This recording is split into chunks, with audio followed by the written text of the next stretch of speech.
رجل في السجن ولا في المستشفى، رجل تجاوز ال70 بمراحل. انا عايز اقول لحضرتك كام كلمه على الدكتور محمد البديع المرشد العام.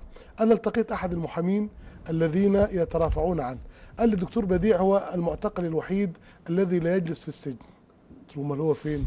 قال لي لا ده في عربيه الترحيلات، لانه عليه اكثر من 46 قضيه.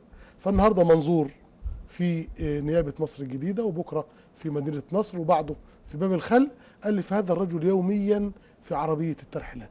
تخيل عربيه الترحيلات لرجل فوق ال70، وكل يوم ده الراجل ده قطع. وما ادراك مع عربيه الترحيلات يعني هي صاحبه التاريخ في قطع طريق الجيزه مع باسم عوده الدكتور محمد بديع، قطع طريق بني سويف. طب المفروض ده راجل مرشد، يعني بيرشد الناس. لو اعتبرنا انه جماعه الاخوان دي جماعه قطع الطريق، يبقى المرشد دوره توجيه الناس. لكن يروح بنفسه في الجيزه، وبعدين يبقى سوبرمان يذهب. الدكتور محمد بديع بيقول له القاضي وهو بيكلمه، بيقول له انا من 20 سنه وانا على هذه المحكمه وعارف يعني ايه عدل. فقال له انا من 50 سنه باجي المحكمه دي في القفص وعارف يعني ايه ظلم. اول موقف تربوي للدكتور محمد بديع يعني يتعلم منه الكثير من الشباب، كان مع الأستاذة زينب الغزالي أيام التعذيب في أيام عبد الناصر.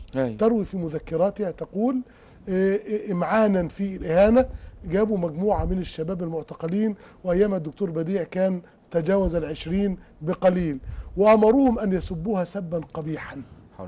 فهي قالت لهم لا أحل لأحد منكم إنه ما يسبنيش، سبوني واشتموني وفوتوا عليهم فرصة ضربكم وتعذيبكم.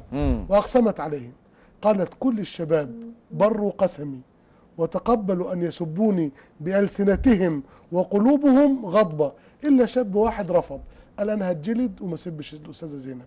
قال الشاب ده اسمه محمد بديع.